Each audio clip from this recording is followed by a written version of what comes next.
Hello students आज video रे जानिबा गोटे फीमेल लो पुओ पिला हबो कि झियो पिला हबो ताहा कहा ऊपर डिपेंड करि थाए। आमे साधारणतः गोटे फीमेल को दोष दे थाउ जे तोरी पई आम वंश बुडी गला खाली झियो गुडा जन्म करूछु। वर्तमान जानिबा कहा पई वंश बुडी गला।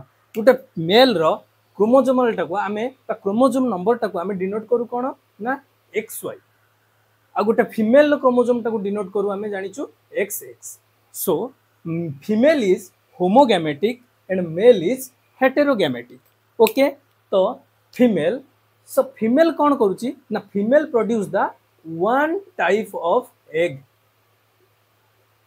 female एठी गोटे टाइप रो एग प्रोड्यूस करुची किंतु एठी मेल कौन करुची जेहेतु एटा हेटेरोगैमेटिक एटा two types of sperm produce करुची।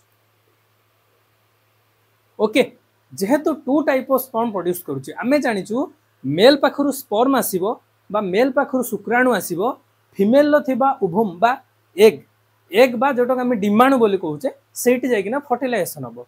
जदी मेल पाखरु सिंगल एक्स क्रोमोसोम आसिला ताहाले एठी कनेक्ट हबो XX ताहाले एटा झियो पिला हबो बा गर्ल चाइल्ड हबो।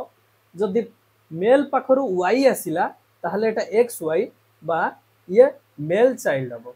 तेणु it is truly depend on male partner. तेणु जदि वंश बुड़ीबो केवल स्वामी पाए। तेणु जदि घर बाहर करिवार अछि स्वामीटा को बाहर कर दियो किंतु स्त्री रो पिला जन्म रे कोनोसी दोष न थाए सेटा पुओ हबो कि झियो हबो। Okay, understood. Thank you.